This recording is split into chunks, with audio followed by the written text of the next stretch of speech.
सजानन स्वामी महाराज की जय। हर सांस मेरी पूजा तुम्हारी, हर पल मेरा प्रसाद तेरा, प्रसाद तेरा। हर सांस मेरी पूजा तुम्हारी, हर पल मेरा प्रसाद तेरा, प्रसाद तेरा। हर कदम मेरा प्रदक्षिण तेरा, हर कदम मेरा प्रदक्षिण तेरा। हर वचन मेरा जय जय तुम्हारा, हर वचन मेरा जय जय तुम्हारा। हर पुष्पों पर सुगंध है तेरी, हर हृदय वीणा सुरसाद तेरा, सुरसाद तेरा। हर सांस मेरी पूजा तुम्हारी, हर पल मेरा प्रसाद तेरा, प्रसाद तेरा। सूर्या सा तेज, चंद्रमा सा मुखड़ा, ये विशाल नेत्र समंदर से गहरा, तेरे ही दर्शन से है सवेरा, है ये सवेरा, है ये सवेरा, है ये सवेरा, है ये सवेरा। हर सांस मेरी पूजा तुम्हारी, हर पल मेरा प्रसाद तेरा, प्रसाद तेरा। हर कदम मेरा प्रदक्षिण तेरा, हर कदम मेरा प्रदक्षिण तेरा। हर वचन मेरा जय जय तुम्हारा, हर वचन मेरा जय जय तुम्हारा। हर वचन मेरा जय जय तुम्हारा। सजानन स्वामी। श्लोक नंबर 77। विश्वमूर्तिर महामूर्तिर दीप्तमूर्तिर मूर्तिमान, अनेक मूर्तिर अव्यक्त शतमूर्ति शतानन। मतलब विश्व में जितने भी रूप है वो सब तेरी ही मूर्ति है। जितने भी नाम हैं, जितने भी रूप है, वो सब तेरी ही मूर्ति है। जब सब कुछ तेरी ही मूर्ति है तो हम प्रदक्षिणा तो उसी की कर रहे हैं। सुबह से लेके शाम तक हम जिसका नाम लेते हैं, चाहे वो वस्तु हो, चाहे वो व्यक्ति हो, चाहे वो व्यवहार हो, तो हम जो भी नाम ले रहे हैं या तो जिससे भी व्यवहार कर रहे हैं, वो जितनी भी मूर्ति है वो सब मूर्ति कौन है? वही जो विश्वरूप जो बना है वही है। इसलिए यहाँ पे एक बात बताई है कि विश्व ही आपका स्थूल व्यक्त शरीर है। ये भी व्यक्त शरीर है, मतलब क्या हो गया? कार्य हो गया। तो कारण वो है जो परब्रह्म है। विराट स्वरूप वाले हो, प्रकाश स्वरूप भी हो, निराकार व्यक्ति भाव से रहित अव्यक्त पद भी आप ही हो। मूर्तियों में 24 अवतार भी आप ही हो।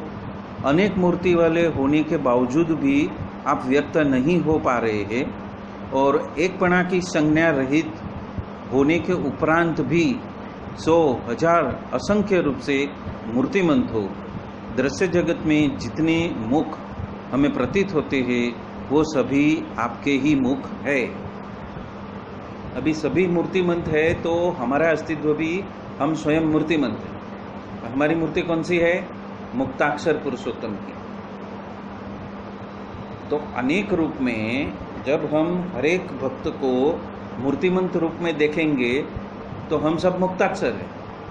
तो वो जो अव्यक्त है उसका व्यक्त स्वरूप हम है, स्थूल स्वरूप हम है, पर जो उसका मुक्त स्वरूप है, जो दिव्य स्वरूप है, वो दिव्य स्वरूप क्या है? मुक्ताक्षर पुरुषोत्तम। और वही ये श्लोक का सारांश है। और जब हम इस धारणा से हम जब चलते हैं, पूरा संसारिक व्यवहार, सोना उठना बैठना खाना पीना, तो ये बैठे हैं तो भी वो उसका ही स्वरूप है, इसका इस्तेमाल किया तो वो भी उसका ही स्वरूप, ये जल भी उसका ही स्वरूप, ये डायरी भी उसका ही स्वरूप। जब ये धारणा आएगी तो क्या होएगा? हम उसकी प्रदक्षिणा ही कर रहे हैं ना। मैं भी मूर्तिमंत हूँ, मेरी दृष्टि से जितने भी होश में जितने भी नाम रूप आकार, जो भी विश्व का स्थूल रूप, जो भी मेरे दृष्टि में, मेरे ज्ञान में, या मेरे सपने में भी जो आता है, वो सब क्या है? उसका ही मूर्तिमंत रूप है। इसीलिए प्रदक्षिणाम पदे पदे, मैं आपकी ही प्रदक्षिणा कर रहा हूँ। कर चरण कृतम वा कायजम कर्मजम वा श्रवणनयन जम वा मानसम वा परातम विहितम वा सर्वमेतत् समक्ष जय जय करुणाब्धे श्री सहजानंदाय नमो नमः। तो मैं चलता हूँ तो भी मैं आपकी प्रदक्षिणा कर रहा हूँ, मैं देख रहा हूँ तो भी मैं आपकी ही प्रदक्षिणा कर रहा हूँ, मैं कुछ सुन रहा हूँ तो भी मैं आपका ही गुणगान गा रहा हूँ, सुन रहा हूँ, मैं व्यवहार कर रहा हूँ तो भी मैं आपसे ही व्यवहार कर रहा हूँ, और जो मुझसे व्यवहार कर रहे हैं वो भी आपसे ही व्यवहार कर रहे हैं। तो मैं उसमें गायब हो गया। जब मैं मिट गया तो सर्वव्यापक जो वो सर्वसत्ताधीश है, वो असीम अनंत हम हो सकते हैं। तो ये एक तरीका है। जब हमारा भाव विश्वव्यापी होएगा तो हम भी ऐसे मुक्ताक्षर पुरुषोत्तम विश्वव्यापी हो जाएंगे। और वो स्थिति में जब रहने लगेंगे तो क्या होएगा? हम अकर्मी हो जाएंगे। क्या हो जाएगा? अकर्मी। हमें कोई कर्म लगेगा नहीं, क्योंकि अब हमारी धारणा क्या है? ये शरीर से या तो ये सिस्टम से जो कुछ हो रहा है वो वही व्यक्त हो रहे हैं, और अन्य स्वरूप से जो व्यक्त हो रहा है वो भी वही व्यक्त हो रहे हैं। अभी इसके अंदर ठंडा पानी है तो वो ठंडा पानी के रूप में भी वही व्यक्त हो रहे हैं, और यदि गर्म पानी किसी ने लाया तो गर्म पानी के रूप में भी वही व्यक्त हो रहे हैं। भी किसी को ऐसी सूझी, ऐसा समझ में आया कि भाई आज फूल लाना है तो कैसे भी करके लेके आना है, तो वो जो मिक्सिंग चालू किया फूलों का, तो वो कराने वाला भी वही है, करने वाला भी वही है, वो फूल लेके बैठने वाला भी वही है, मेरे रास्ते में ही आया है, बैठा है। तो वही प्रेरणा स्तोत्र है, वही कारण है और वही कार्य रूप है। जब अव्यक्त व्यक्त होता है तो कार्य कारण वो एक ही है, कोई दूसरा है ही नहीं। तो क्या हो गए? हम अकर्मी हो गए। और अकर्मी हो गए तो हमने कोई कर्म किया ही नहीं, तो फलश्रुति क्या?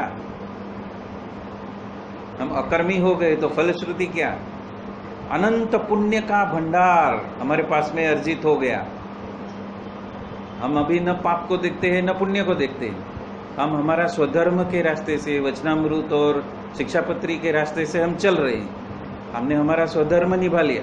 अभी जैसे ही स्वधर्म निभा लिया तो न अभी पाप है न पुण्य है।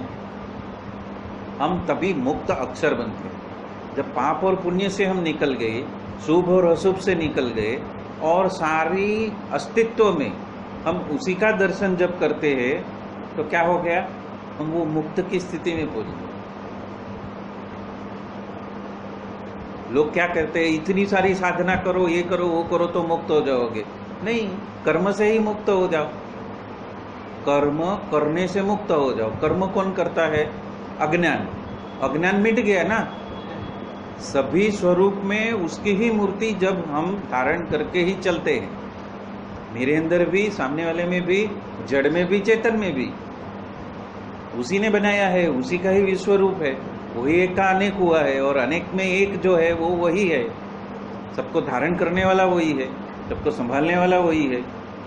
तो परब्रह्म जब वही है, हम अकर्मी हो गए। अब कर्ता कौन बन गया? सभी के अंदर से कर्ता कौन बन गया? वही है। जब वही है, वो बात आ गई, तो ये जो आज आपने जो भजन गाया है या तो ये जो श्लोक लिया है, वो कौन सा श्लोक है? उसको बोलते हैं आपको चिंतामणि मिल गई। तो बोलते हैं ना, ये करना पड़ेगा, वो करना पड़ेगा, इतनी साधना करो, वो करो, वो करो। वो नहीं, ये समझ जाओ, अज्ञान का नाश कर दो। अज्ञान मूल हरणम। अज्ञान का मूल क्या है? मैं और तू। और वो अज्ञान खत्म हो गया। अब हमारी दृष्टि का दृष्टिकोण शिफ्ट हो गया। अभी हमारा दृष्टिकोण कहाँ पे चेंज हो गया? अरे सभी में वही खेल रहा है। जब सभी में वही खेल रहा है तो हम क्या हो गए? उसी वक्त हम जन्म और मरण के चक्र में से मुक्त हो गए। तो मुक्त अक्षर पुरुषोत्तम हम हैं, वो मान लिए तो क्या हो जाएगा कि सभी में वही घूम रहा है। तो हम मुक्त अक्षर पुरुषोत्तम उसी क्षण में हो जाते। यही चिंतामणि। जय स्वामीनारायण। भी टॉपिक है साइलेंस, जबकि मौन। मौन में क्यों जाना? क्योंकि हमने पहले देखा कि एक है ज्ञान मार्ग। जो ज्ञान मार्ग में आता है तो उसको गुरु कुछ समय के बाद में भक्ति मार्ग में लेके जाता है। जो भक्ति मार्ग से आ रहा है उसको गुरु ज्ञान मार्ग में लेके जाता है। पर जिन्होंने ये दोनों मार्ग तय किए हैं उसको गुरु योग मार्ग में लेके जाता है। अभी ये योग मार्ग में जो ध्यान है वो ध्यान के दो प्रकार हैं। उसमें एक है चिंतन मनन और एक है समाधि। एक समाधि की ओर लेके जाता है और चिंतन मनन होश की ओर लेके जाता है। अवेयरनेस, तत्परता, हम कितने तत्पर हैं। हमारे सामने देश काल आते हैं तो हम उस ज्ञान को और उस भक्ति को हम कैसे व्यावहारिक रूप में उसका वर्तन कर सकते हैं, उस पे जाने के लिए जो शस्त्र है वो है मौन। जब तक हम मौन में नहीं जाते तो क्या होएगा? हमारे अंदर चलने वाले जो संकल्प विकल्प होते रहते हैं उसके प्रति हम सजग ही नहीं हुए। अभी समझो हम कुछ देश काल में हैं और उस देश काल में हम कुछ बात के लिए असमंजस में हैं। हमारे हित में ये है, हमारे हित में वो है, हमारे हित में ये बात है कि वो बात है। तो हमारे पास में बहुत सारे ऑप्शन रहते हैं और उस ऑप्शन में कौन सा ऑप्शन मेरे लिए हितकारी है वो हमें कौन बताएगा?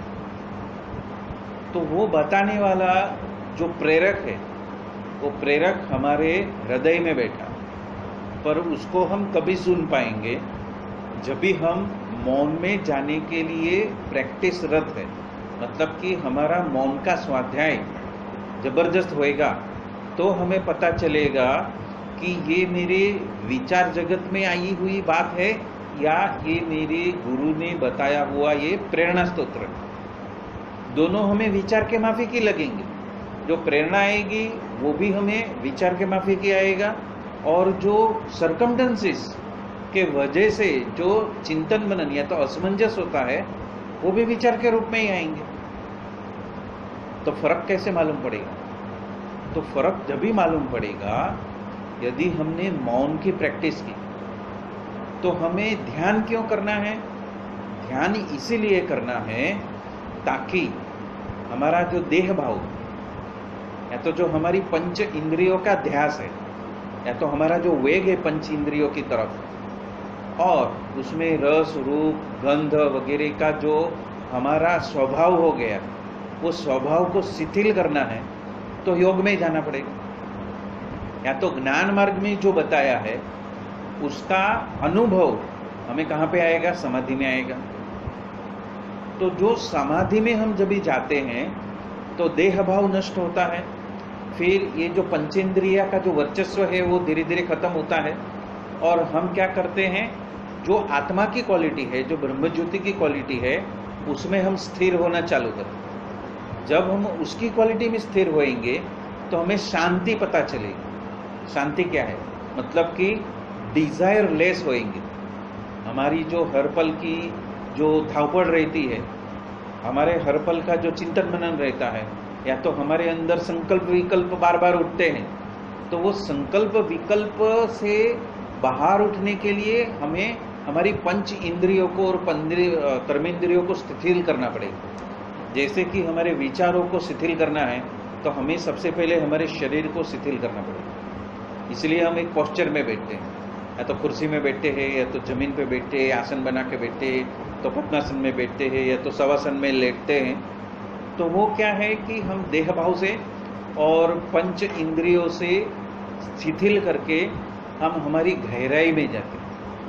जो आत्मा है, आत्मा या ब्रह्मज्योति को कोई विचार नहीं, वहां पे कोई विचार नहीं है। वहां पे कौन है?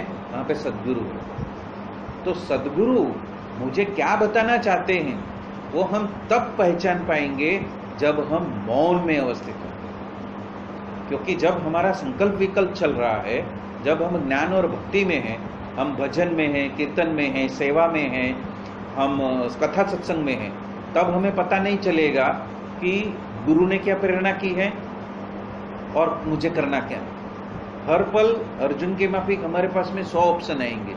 ये करूंगा तो हो जाएगा, वो करूंगा तो हो जाएगा, ये करूंगा तो ये हो जाएगा, ये करूंगा तो हो जाएगा, ब्लड सेट करके मुझे राजा नहीं बनना है, इतने सारे लोगों को, परिवार को खत्म करके मुझे वो राजा का सुख नहीं लेना है, वो कुर्सी का सुख नहीं लेना। वो जात जात के प्रश्न आपके सामने आते हैं, पर उसमें से प्रभु का मंतव्य क्या है? यदि उस तलक पहुंचना है तो हमें सब कुछ शिथिल करना पड़ेगा, शांत करना पड़ेगा। और वो शांत कभी होएगा? जब हम योगाभ्यास करके हम ध्यान और मेडिटेशन में जाएंगे, तभी होगा। और ध्यान मेडिटेशन में हम कभी जा सकते हैं? जिस तरह से काकाजी महाराज ने हमें बताया कि जोर जोर से इतना जबरदस्त धुन करो कि उसके बाद संकल्प विकल्प के जो घोड़े हैं वो आपके अंदर प्रवेश ही नहीं कर पाएंगे। और उसके पश्चात जो मौन आएगा, वो कौन सा मौन होएगा? वो सभी देह और पंच इंद्रियों को, पंच कर्मेंद्रियों को शिथिल करने के बाद की जो शांति है, उसका अनुभव है। और जब आपको वो अनुभव होएगा तो मन को पता चलेगा कि मैं इतनी कुदम कूद करता हूँ। बुद्धि को पता चलेगा कि मैं इतनी इंटेलिजेंस का इस्तेमाल करता हूँ। उसके बजाय यदि मैं शांत हो जाता हूँ तो मेरे आत्मा के अंदर से जो आंसर आएगा वो एकदम सटीक है और वो 100% हितकारी है। जब इंद्रिया और अंतःकरण दोनों मिलके कुछ तय करते हैं तो उसमें बहुत सारे ऑप्शन हैं, तो असमंजस हो जाएगी, परेशानी हो जाएगी।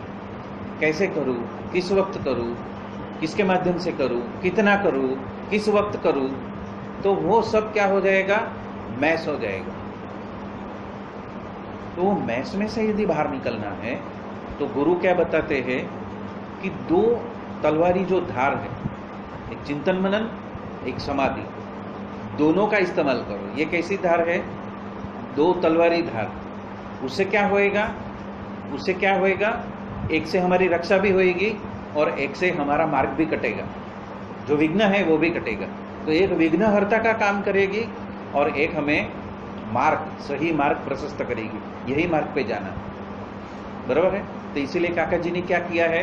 धुन, इतना जोर से धुन करो कि यदि 7 माले का बिल्डिंग है तो 7वें माले को पता चल जाए कि इस समय में इसका धुन चालू होगी। ऐसा पागलपन से धुन करो कि सब कुछ आप भूल जाओ। और उस स्थिति में क्या होएगा? एक भी स्थूल का विचार, एक भी मन बुद्धि का विचार, एक भी मन बुद्धि चित्त अहंकार के संकल्प विकल्प सब निरस्त हो जाएंगे। और जब वो निरस्त हो जाएंगे, साइलेंट हो जाएंगे, तब आपके अंदर का उस धुन के वजह से क्या हो जाएगा? जो ब्रह्म ज्योति है उसके साथ में आपका सीधा संपर्क होगा। बाकी सब शिथिल हो जाएगा। और जैसे ही शिथिल हो जाएगा आप ध्यान में अवस्थित हो। जोर जोर से धुन करके, समझो आधा घंटा मैंने जोर जोर से धुन किया, उसके बाद एकदम मूर्ति के माफिक बैठ जाओ। मूर्ति मतलब कि अभी उसमें कुछ प्राणी नहीं, वो श्वास कैसे आता है उसका भी ध्यान नहीं, सिर्फ हृदय कमल के अंदर बैठे हुए मेरे महाराज की मूर्ति खाई में अभी मैं ध्यास कर रहा हूं। तो क्या होएगा कि धीरे धीरे वो जो मौन है, या तो धीरे धीरे धीरे वो जो शिथिलीकरण की प्रक्रिया है वो हमारा स्वभाव हो जाएगा, और जब वो शिथिलीकरण की प्रक्रिया का स्वभाव हो जाएगा तो ये असमंजस खड़े करने वाले सारे जितने भी घोड़े हैं ना वो दौड़ना ही बंद कर दें। पंच इंद्रिय, पंच कर्मेंद्रिय और अंतःकरण ये सब मिलके क्या करेंगे, संकल्प विकल्प, आपको ऑप्शन पे ऑप्शन, ऑप्शन पे ऑप्शन, ऑप्शन पे ऑप्शन, इतने सारे ऑप्शन देंगे, इतने सारे संकल्प विकल्प देंगे कि आप गड़बड़ हो जाएगा, पागल हो जाएंगे। पागल ही हो जाता है व्यक्ति, पागल हो जाता है, और पागलपन में क्या करता है, कुछ भी कर देता है, और फिर जाके क्या बोलता है, महाराज ऐसा हो गया। क्या हुआ, ये देहाध्यास, ये पंच इंद्रिय, पंच कर्म इंद्रिय और अंतःकरण ने मिलके भेलसेल बना दिया, भेल बना दी। तो वो भेल में से बाहर आने का है, वो कचरे में से बाहर आने का है, तो हमें उस मौन में अवस्थित होना पड़ेगा, उस साइलेंस में जाना पड़ेगा। कि वो साइलेंस मतलब हमारी वाणी को हम नहीं बोलते हैं वो वाला साइलेंस नहीं, कि मैंने किसी ने कुछ पूछा और मैंने शब्दों से जवाब नहीं दिया, वो नहीं, पर प्रतिक्रिया रहितता की स्थिति आई, और वो प्रतिक्रिया रहितता में मेरा देह भाव शून्य हो चुका है, मेरी पंच इंद्रिय, पंच कर्मेंद्रिय शिथिल हो चुकी है, मेरा मन बुद्धि चित्त अहंकार शून्य हो चुका है, और वो जो शून्यता की स्थिति आती है जहाँ पे प्रतिसाद ही नहीं, कुछ भी एक्शन हो जाए, कुछ भी हो जाए। अभी समझो मैं यहाँ पे ध्यान करने के लिए बैठा हूँ और वो 10 मिनट के अंदर कुछ छपरा फाड़ के भी नीचे गिर जाए मेरे घर में, फिर भी मैं अपना ध्यान नहीं छोड़ूं। जो भी ऊपर से गिरा है, तो जो भी है वो अभी मेरा लक्ष्य वो नहीं है। अभी मेरा लक्ष्य क्या है, दीप ज्योतिर नमस्तुते, जो दीप ज्योति है, जो मेरे अंदर है, जो ब्रह्म ज्योति है, उस ब्रह्म ज्योति के अंदर ही मुझे फोकस करना है। जब संकल्प विकल्प उठेगा ही नहीं तो ये क्या गिरा वो देखने की कोशिश कौन करता है, इंद्रिया। कान ने सुना, आंख अभी देखने के लिए दौड़ेगी तो ध्यान टूट गया, तो संकल्प विकल्प चालू हो गया, तो वो ध्यान नहीं। ध्यान वो जो मेरे देह भाव को शून्य कर दे, मतलब शिथिल कर दे, मेरी इंद्रियों को, पंचेंद्रिय कर्मेंद्रियों को शिथिल कर दे, और मेरे प्रतिसाद, जो भाव जगत से जो प्रतिसाद आता है वो प्रतिसाद भी खत्म हो जाए।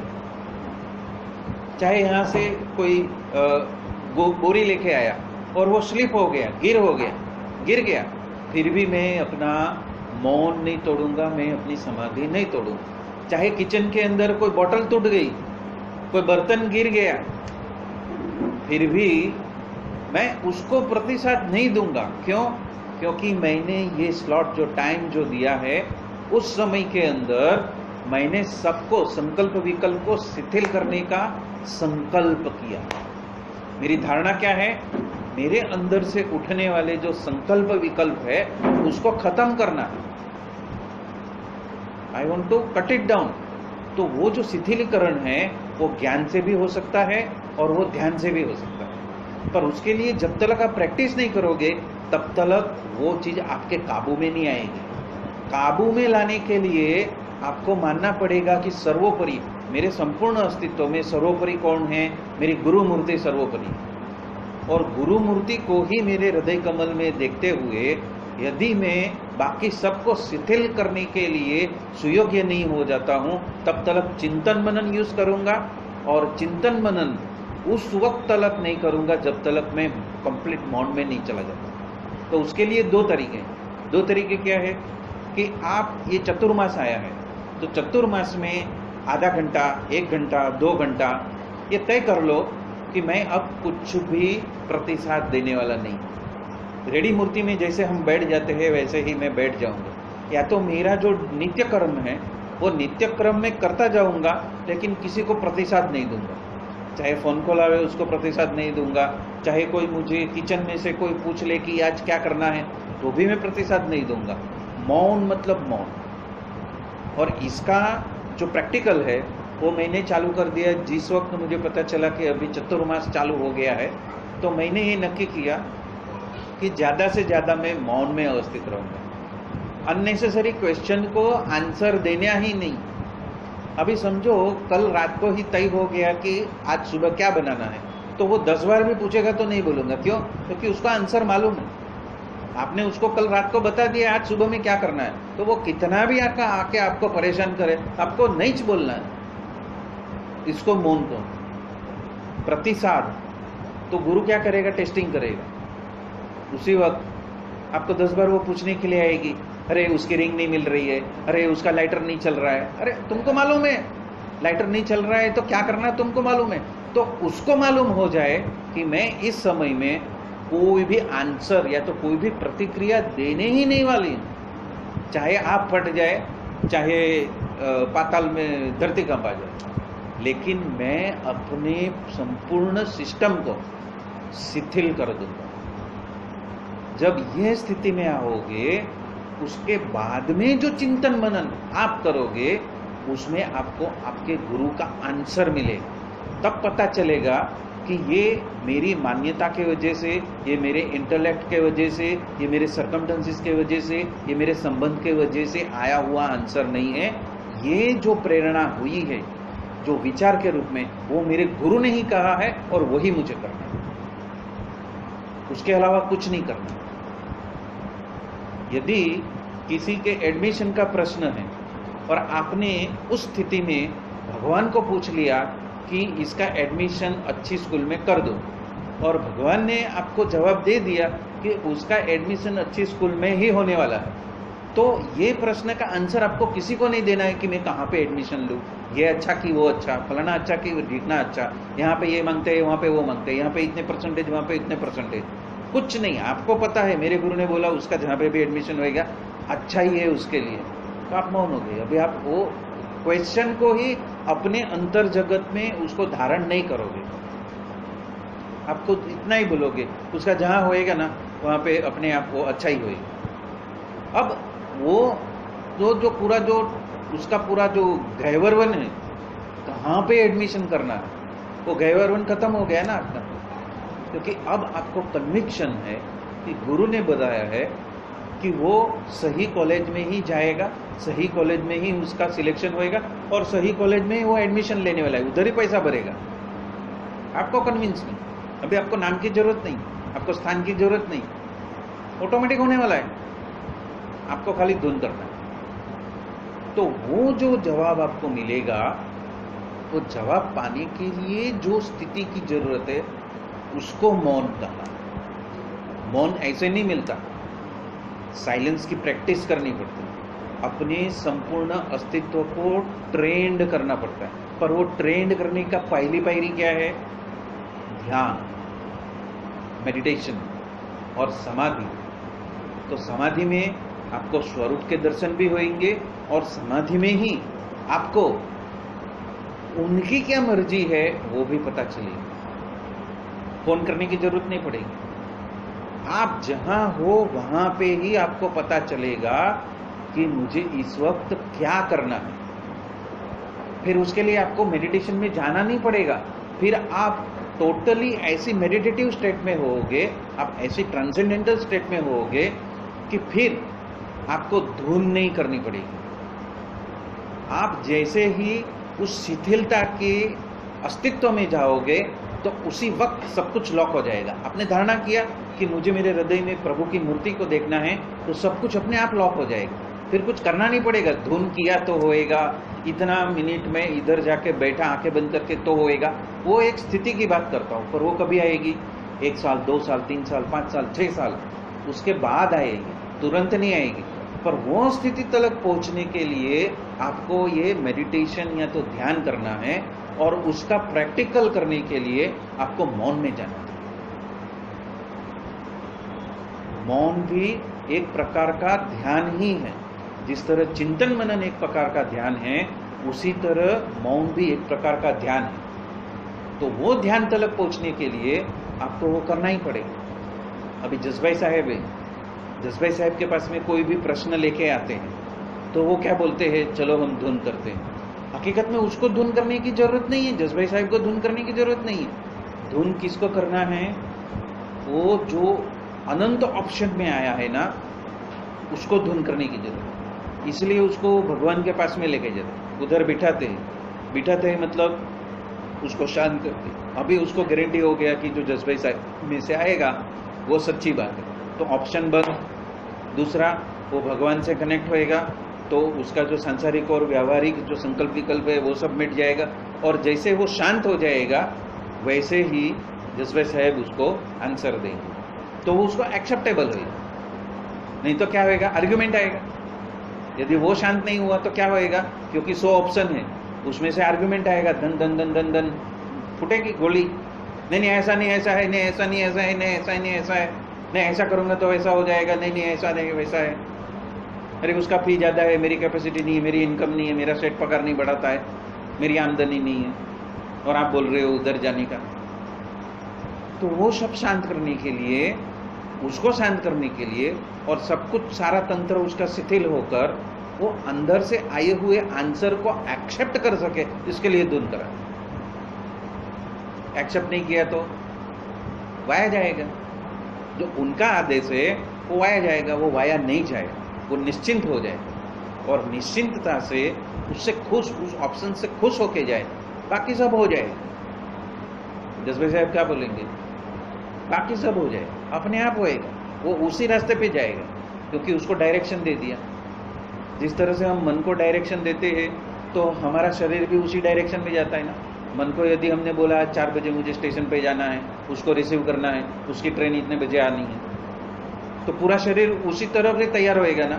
ठीक उसी तरह यदि हमने अपने मौन को साध लिया खुली आंखों में, इसलिए हमारा टाइटल क्या था, खुली आंखों का ध्यान। लेकिन खुली आंखों का ध्यान का लक्ष्य क्या है, मौन। मौन कैसे मिलेगा, शिथिलीकरण से। शिथिल कैसे करोगे, प्रैक्टिस। तो जब तक आप ध्यान, योग, समाधि तलक नहीं पहुंचोगे, तब तक वो जो फ्रूट है आपके अंदर बैठा हुआ, जो पारसमणि है, वो जो आपसे बात करना चाहता है, वो आप सुन नहीं सकेंगे, समझ नहीं सकोगे। आपने सुना भी तो आपको क्या लगेगा, मन बुद्धि को क्या लगेगा, ये एक नया विचार है, बाकी 100 विचार थे, उसमें ये 101वां विचार है, तो वो लास्ट में चला जाएगा और हम उसी में ही घोड़े दौड़ाते जाएंगे। ये है तो वो है, वो है तो ये है, ये है तो ये है, ये है तो नहीं है, ये ऐसा होएगा, ये ऐसा होएगा, उसमें ही संकल्प विकल्प के घोड़े छुट्टे हैं आपके, फ्री है। जो आते हैं जब हम बैठते हैं, हमारा माइंड किधर भी चला जाता है, उसको लाइन पे कैसा लाने का, ध्यान, समाधि। आप अपने संपूर्ण तंत्र को आप ऐसे सीजन्ड करो, सीजन्ड, कि आप जब भी उसको याद करते हो, उस स्थिति को याद करते हो, तो क्या हो जाएगा, आप सीधे डायरेक्ट मूर्ति का आंसर है उसको एक्सेस कर पाओगे। उसके लिए मौन का और समाधि का दोनों का प्रैक्टिस करना होगा। अभी समझो कोई बच्चा है, उसको इंटरनेशनल क्रिकेट में जाना है, तो उसको प्रैक्टिस करनी पड़ेगी। तो पहले टेनिस बॉल से करता है। टेनिस बॉल से क्यों करता है कि टेनिस बॉल से उसके सारे तंत्र अलाइनमेंट में आ जाएंगे, कि बॉलर स्पिन भी डाल सकता है, गुगली भी डाल सकता है, स्लो भी डाल सकता है, फास्ट भी डाल सकता है। तो पहले उसकी आंखों को सेट करते हैं, आंख सेट हो गई, और फिर उसकी कव्वत को, कौन से टाइप के बॉल को कौन सी साइड पे घुमाने का, उसकी प्रैक्टिस, बराबर है। फिर दिन में या रात में, फिर डे मैच में या रात के मैच में, फिर पिच, फिर कैसे पिच पे खेलता है, फिर पिच की प्रैक्टिस, फिर अलग अलग राज्यों के साथ में खेलता है, अलग अलग क्या बोलते हैं, स्कूलों के साथ में उसका कंपटीशन होता है, वहाँ पे वो जीतता है। अभी भी टेनिस बॉल ही है, लेकिन टेनिस बॉल में वो अंतर स्कूल कंपटीशन में जाता है, फिर अंतर्राज्य कंपटीशन में जाता है, फिर धीरे धीरे 19 ईयर्स के एज ग्रुप में जाता है, फिर वो सीजन बॉल पे जाता है, फिर वो धीरे धीरे काउंटी मैच में जाता है, फिर काउंटी मैच में से राज्य स्तर की मैच में जाता है, फिर वहाँ से वो इंटरनेशनल क्रिकेट मैच में जाता है। तो तैयार कभी हुआ, उसकी तैयारी कभी हुई, जब वो बचपन में टेनिस बॉल से गली क्रिकेट खेलता था, वहाँ से हुई। तो ये जो समाधि जो है वो गली क्रिकेट की शुरुआत है। और आप सेंचुरी बैट्समैन कब कहाँ पे बनना है, इंटरनेशनल क्रिकेट मैच में। मतलब ये जो पूरा वैश्विक फलक के ऊपर जो मैच खेला जा रहा है, वहाँ पे आप शिथिल हो गए हो, अभी सीजन्ड हो गए हो, और सीजन्ड हो जाओगे तो आप ट्रैवलिंग भी कर रहे हो तो भी आपको पता चलेगा, अरे वो व्यक्ति गिरने वाला, फटाक से आप उसको पकड़ के अंदर खींच के लेके आओ। तब आपको शब्द की जरूरत नहीं है, तभी आपको शब्द की जरूरत नहीं है। आपके अंदर का मूर्ति बोलेगा ये गिरने वाला है, उसका कॉलर पकड़ के खींच लो अंदर, और वो होएगा, सही में होएगा। उसके लिए मैं एक एग्जांपल देता हूँ। अभी ईयर 2000 26 दिसंबर 2000 में मुझे एक सपना आया।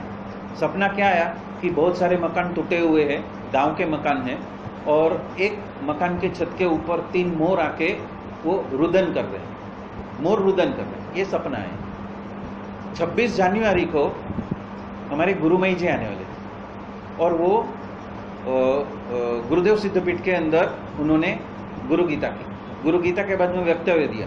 वक्तव्य के आखिर में उन्होंने क्या किया कि जो भूकंप आया है कच्छ में, वहाँ पे सेवा के लिए आप सब ऑन बिहाफ ऑफ मी जा सकते हो और सबको आशीर्वाद दे सकते हो, खाली आप जाओ। तो मैं पहुंचा, आरएसएस के माध्यम से मैं पहुंचा वहाँ पे 26 फरवरी। हुआ क्या, मेरे साथ में जो मित्र था वो कच्छ का था, गुंदाला का था, अलग जगह का था। तो 7 दिन का बैच खत्म हो गया, सब लोग चले गए। हमने नेक्स्ट बैच लिया कि हम और 7 दिन सेवा करेंगे। तो जो बैच के बीच में जो गैप था 2 दिन, उसमें हम घूमने के लिए गए। तो वो पाकिस्तान की बॉर्डर वाला गांव था। अभी हम घूमने के लिए गए तो एक बीएसएफ का जो जवान है वो ऊँट पे बैठ के पास हो गया। तो हमने उसको पूछ लिया कि हम आगे जा सकते हैं क्या, क्योंकि हमको ये पता है कि वो लोग गश्त लगाते हैं तो बॉर्डर में। तो उसने हाँ बोल दिया। अभी उसने हाँ बोल दिया तो हम 50 मीटर जाने के बजाय हम 1000 मीटर अंदर चले गए। चलते चलते चलते चलते वो सफ़ेद रण, उसमें और कुछ नहीं, मिट्टी और दलदल, और हम उधर चले गए। अभी उधर चले जाने के बाद में सामने एक बाजू वो ब्रिज दिखता था जो अपने आप खुलता है बंद होता है, और हमारा इंटेंशन उसको देखने का ही था। तो हमने सोचा हमने यहाँ से ही देख लिया ना, अभी वापस चलते। तो मुझे क्या प्रेरणा हुई, वापस नहीं जाना, अभी जो हमने देखने का संकल्प किया है उधर ही जाओ। तो हम उस डायरेक्शन में गए और करीब 25 फीट ऊंचा वो ब्रिज था।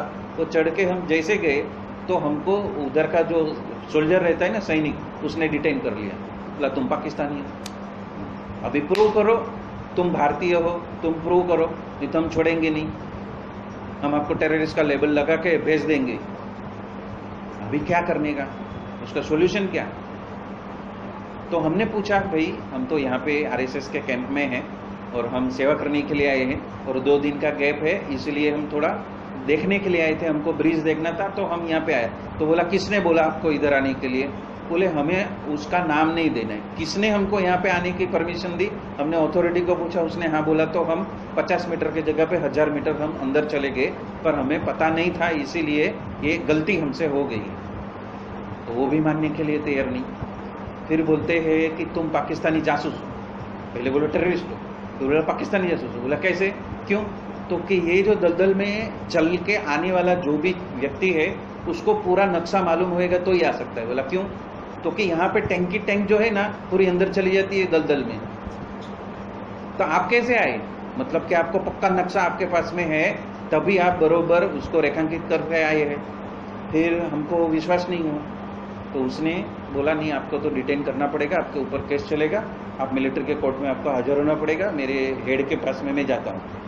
फिर बोला कि नहीं नहीं हम तो बम्बई से आए हैं। तो मैंने उसका पास निकाल के देखा, देखो बोरीवली से चर्चगेट का मेरा पास है, तो भी वो मानने के लिए तैयार नहीं। फिर क्या हुआ, मैंने अपने जेब में गुरु गीता छोटी रखता था और तीनों गुरु का फोटो था। फिर वो फोटो उसको दिखाया तो उसको क्या मती सूझी, वो अपने बॉस के पास में गया, जिस बॉस ने ऑर्डर दिया था ना कि उनको हमारे ट्रायल कोर्ट में लेके जाना पड़ेगा, उसके पास में लेके गए। जैसे ही उसने वो गुरु का और गणेशपुरी का नाम सुना ना, उसका हृदय परिवर्तन हो गया। हृदय परिवर्तन हो गया तो उसने मान लिया कि हाँ ये इंडिया के ही है और वो टेररिस्ट नहीं है, ये तो पाकिस्तानी जासूस नहीं है, पर आरएसएस के कैंप में सेवा के लिए ही आए। उसने छोड़ दिया, सैनिक ने भी छोड़ दिया। अब वो सोल्जर क्या बोलता है कि हमारे बॉस ने तो छोड़ दिया, पर मुझे ये बताओ आप यहाँ से आए कैसे? तो उसने क्या किया, एक पत्थर लिया, पत्थर लेके जोर से उसका थ्रो किया और जो पत्थर थ्रो करके जहाँ पे 25-30 फुट नीचे गिरा वो अंदर कादों में दलदल में गायब हो गया। बोला आप बताओ कैसे आए? बोला ये गुरु ने हमारी रक्षा की है, जो गुरु को बताया ना उसने हमारी रक्षा की है। बराबर है, ये बात तो यहाँ पे खत्म हो गई। उन्होंने छोड़ दिया हमें, हम वापस आ गए। अब जब वापस आ गए तब मुझे क्वेश्चन हो गया कि सही में हम ये दलदल में से कैसे बचे। अभी मेरे लिए कुतूहल था ना कि यदि दगड़ फेंकते हैं तो वो अंदर चला जाता है, तो फिर हम कैसे बचे। तो जब मैंने प्रश्न पूछा तो गुरु माई ने बताया, हमारे जो 4 पैर पड़ रहे थे ना जमीन के ऊपर, वो चारों जमीन के ऊपर गुरु माई ने उस वक्त कमल रखा। हमारे हर पैर के ऊपर, हर डगले के ऊपर कमल रखा ताकि हम डूब न जाए। दूसरा बात क्या हुआ कि यदि वो सैनिक ने क्या बोला, अभी तो हमारे बॉस ने आपको छोड़ दिया है, यदि आप वहां से उल्टे जाते ना तो मैं यहाँ से फायरिंग करने के लिए तैयारी खड़ा था। यदि इधर ये ब्रिज के साइड में आने के बजाय आप उधर मेन जगह पे वापस जाते तो मैं यहाँ से फायरिंग करके हरिओम तत्सत करने वाला था, लेकिन आप बच गए, अच्छा कि आप ये साइड में आए। तब मेरे अंदर चिंतन मनन हो गया, ये मुमकिन कैसे है कि हम जाने वाले थे वापस उसी जगह से, और मैंने जिद पकड़ा कि नहीं अभी आए हैं तो देख के ही जाएंगे, ब्रिज देख के जाएंगे। वो एक जिद पकड़ा, वो साथी था, उसको तो वापस उसी डायरेक्शन में जाना था। बोला नहीं अभी कुछ भी हो जाए उधर ही जाना है। तो पहला वो बात, वो कन्विक्शन कहाँ से आया। दूसरी बात कि हम जब ये चल रहे थे तब श्री गुरु माई का संकल्प था कि हम आशीर्वाद देने के लिए जा रहे हैं, तो हम यदि फंसे हैं कुछ कारणवश, अज्ञान के वश, तो बचाया किसने? 2 बार बचाया ना। एक वो गोली छोड़ देता तो हमारा दोनों का हरिओम तत्सत, और समझो नहीं छोड़ा और वो दलदल में घुस जाते थे तो किसी को पता नहीं चलता। वो मिलिट्री वाले भी खोदने निकल जाते थे क्या उधर कि कौन गया करके, कोई नहीं आता था। तो किसने बचाया? गुरु ने। तो वो स्थिति कैसे आई? मेडिटेशन। गुरु की आज्ञा का पालन करने के लिए हम कैसे भी सिचुएशन में जाते हैं तो क्या होएगा? रक्षा किसकी है? गुरु की। तभी क्या गुरु बोलने के लिए आएंगे कौन सा दुर्भाग्य हटाया। तो जो प्रश्न आया उसको पूछा तो उन्होंने पूरा पथ बताया कि आपके हर एक पैर के हर एक डगले के ऊपर मैंने आपके पैर के नीचे वो कमल रखे हैं ताकि आप डूब न जाए। ये किसका पावर है? गुरु का पावर। वो कहां से आंसर आया कि नहीं अभी वापस नहीं जाना है, उधर ही जाना है। और ये सब हो गया, ये सब देख लिया। उसके बाद में मैंने उसको पूछा कि भाई अपना जो है जान बचा है तो हम गुरु को बहुत धन्यवाद करेंगे, एक वहां पे जाके गुरु गीता करेंगे। गुरु गीता किया, फिर बोलते मुझे आज सुबह भी ना सपना आया था। बोला सुबह 4 बजे सपना आया था। बोला क्या सपना आया था? कि मुझे सीने में एक गोली लगा। बोला तू यदि मुझे पहले बोलता तो हम ये जगह पे आते ही नहीं ना, तो तुझे गोली लग रहा है, मतलब कि वो उसका प्रारब्ध था और उसके प्रारब्ध की वजह से मैं भी जाने वाला था, उसके प्रारब्ध की वजह से मैं भी जाने वाला था। या तो मर जाते, या तो दलदल में जाते, या तो टेररिस्ट कैंप में हमारा कोर्ट में हमारा पेशी हो जाता, फिर साबित करते रहो तुम इंडियन है कि नहीं है। पाकिस्तानी जासूस नहीं है, वो साबित करते करते तो आपका परिवार का कैसा हालत होता। वो मानते नहीं। फिर एक बार कोर्ट में केस गया ना फिर कोई नहीं मानता।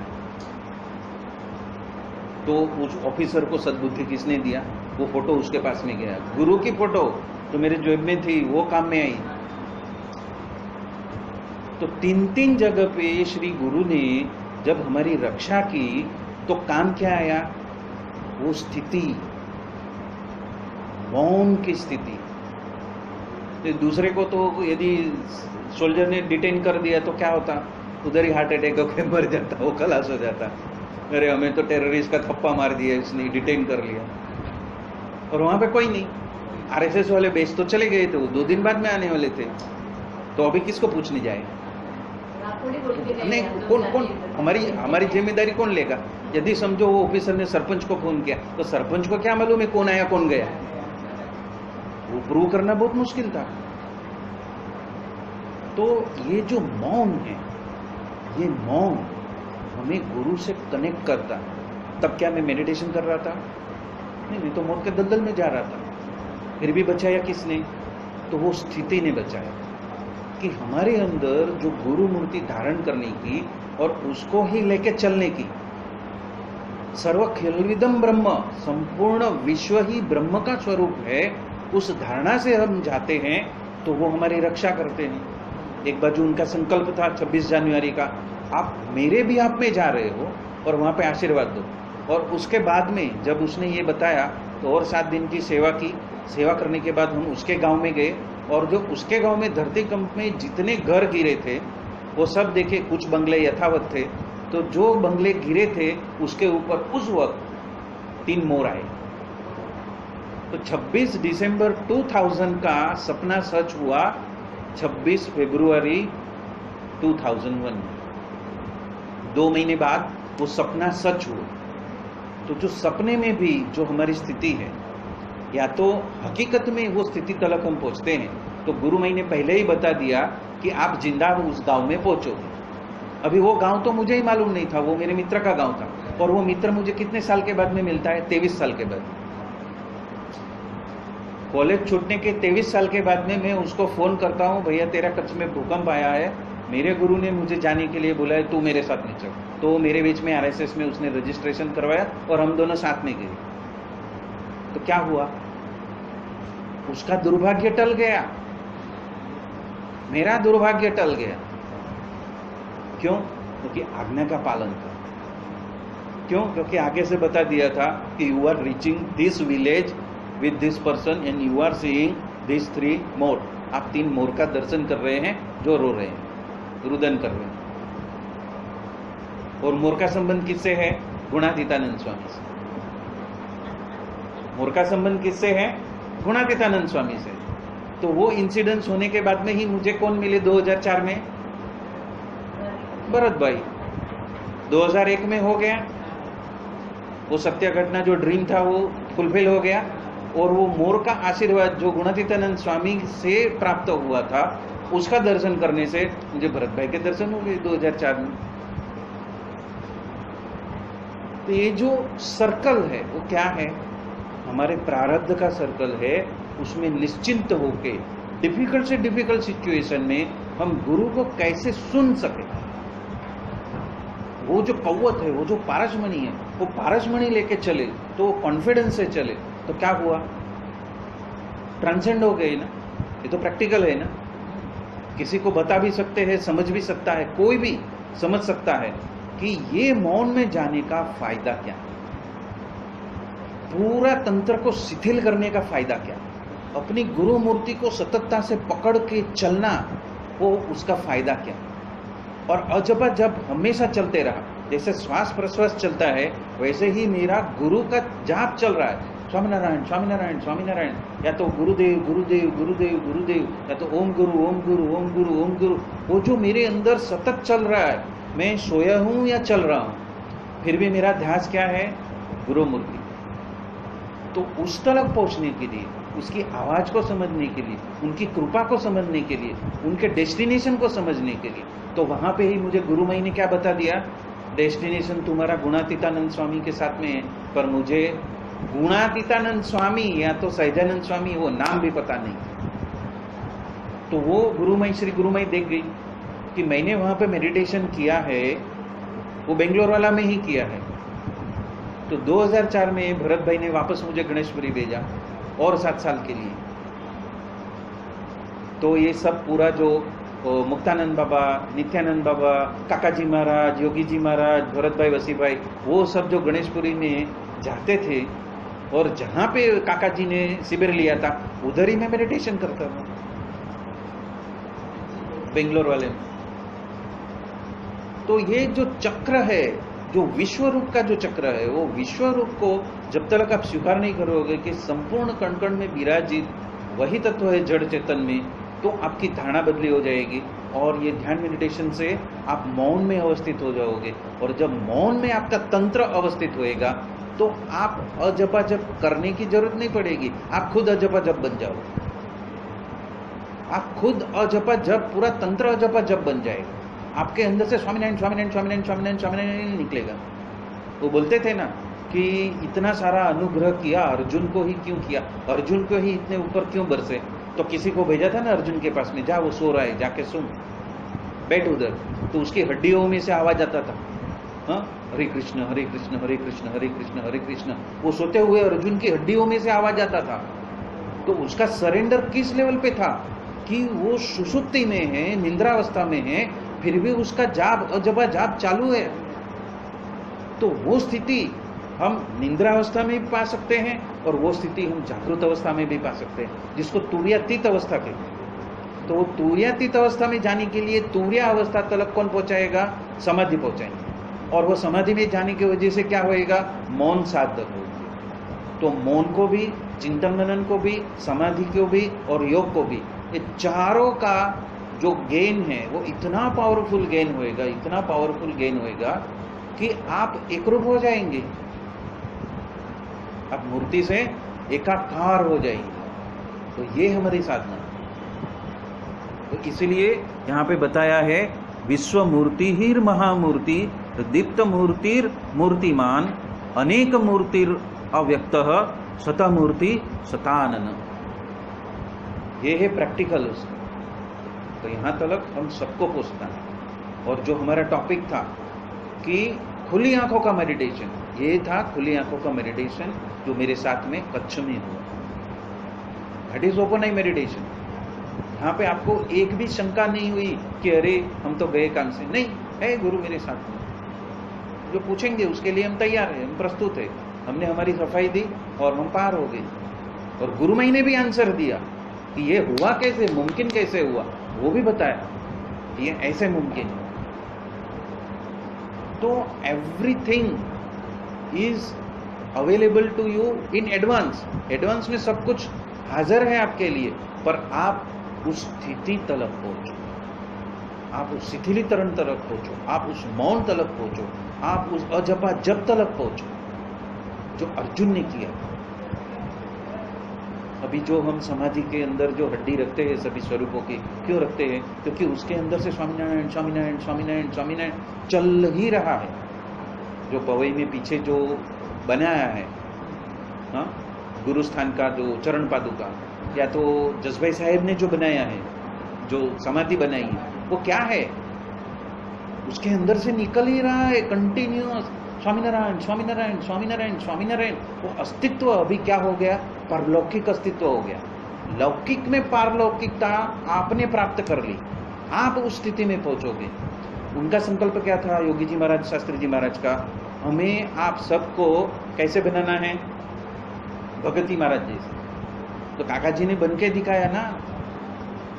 काका जी ने क्या किया? बन के दिखाया। पप्पा जी ने क्या किया? जसभाई साहिब ने क्या किया? बन के दिखाया कि ये मुमकिन है। यदि एक कर सकता है तो आप भी कर सकते हो। और ऐसे मुक्त आज भी है। महाराज के टाइम पे ही थे, ऐसे नहीं थे, आज भी है।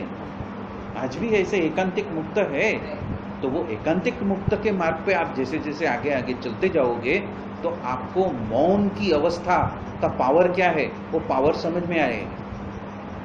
फिर अजपा जप की स्थिति क्या होती है वो आपको समझ में आएगी। फिर मूर्ति की प्रेरणा क्या है वो भी समझ में आएगी। तो इसी के साथ में आज का ये सत्संग यहीं संपन्न करते हैं। तो हमारी ये जो जर्नी है ओपन आई मेडिटेशन, वो आज हमने शब्दों से जाना है और उस स्थिति तलक हमें पहुंचना है हम सबको। और उस स्थिति तलक जब हम पहुंचेंगे तो हमें पता चलेगा कि कैसे अनराधार बेपनाह वो गुरु हमारे ऊपर कैसे बरस रहे हैं। तब पता चलेगा कि वो बेपनाह हमारे ऊपर इतने बरस रहे हैं, इतने बरस रहे हैं, इतने बरस रहे हैं कि हमारी कल्पना के बाहर की बात है, वो हम शब्दों से नहीं व्यक्त कर सकते। वो हमारे साथ में हर पल है, हमारी हर अवस्था में है। तो उस अवस्था तक हमें पहुंचना है। तो इसी के साथ में आज का ये सत्संग यहीं संपन्न करते हैं। बोलो सहजानंद स्वामी महाराज की जय जय जय। धाम धामी मुक्तो की जय जय जय। सर्व गुणातीत स्वरूपों की जय जय। मुक्ताक्षर पुरुषोत्तम की जय जय जय। जय स्वामीनारायण। सभी को पाय लागन से जय स्वामी।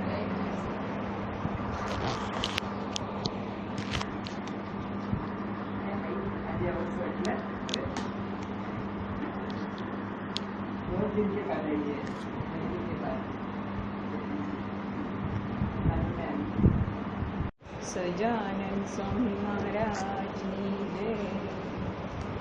हर सांस मेरी पूजा तुम्हारी। हर पल मेरा प्रसाद तेरा, प्रसाद तेरा। हर सांस मेरी पूजा तुम्हारी, हर पल मेरा प्रसाद तेरा, प्रसाद तेरा। हर कदम मेरा प्रदक्षिण तेरा, हर कदम मेरा प्रदक्षिण तेरा। हर वचन मेरा जय जय तुम्हारा, हर वचन मेरा जय जय तुम्हारा। हर पुष्पों पर सुगंध है तेरी, हर हृदय वीणा सुरसाद तेरा, सुरसाद तेरा।